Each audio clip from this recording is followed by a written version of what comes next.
Brighton's a great family area. Lots of families live there. There's lots of great schools all around. It suits a family. So with a family in mind, they're taking on a big job upstairs. Ben. Luke, Mate, how are you, buddy? Good. Got a few more in the ute for you. Good on ya.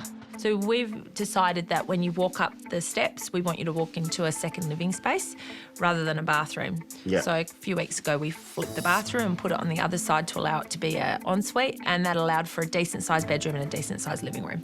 They've already completed one bedroom and the bathroom. Now they need to do the second bedroom and the combined living and study area. There's just one catch. They have to move a structural wall. This wall is actually going to move over to this part here, and then from there onwards will be the family room. And then from about here onwards is the big kids' room, which is beautiful. You're gonna have the bed out, you know, looking out over the garden. It's nice big room. Before lockdown, Foreman Keith and Peter from TrueCore gave their OK to move the wall.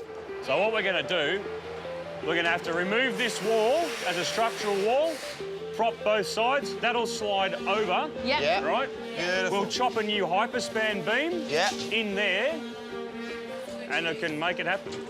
Back then it sounded straightforward, but today...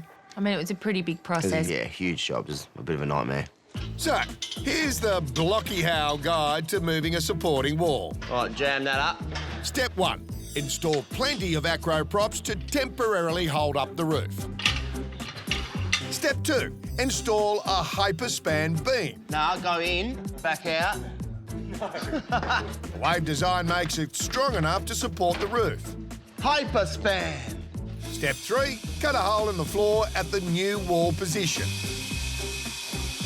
Step 4. Install an extra joist in the floor so the wall has something to sit on. Flip over.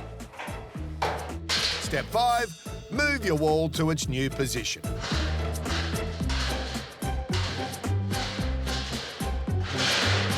What's your step? Easy peasy, lemon squeezy. Hey, look at the size of that rumpus. With the wall in place, they can start work on the floor. Chippy Luke is gluing the yellow tongue over the subfloor. Now, you may remember that Luke is a flooring specialist. I'm very particular and a bit of a stickler with attention to detail. I wonder if he's particular enough to glue the subfloor to the TrueCore frame below before he continues to glue yellow tongue on top. An interesting question. Perhaps we should flash forward.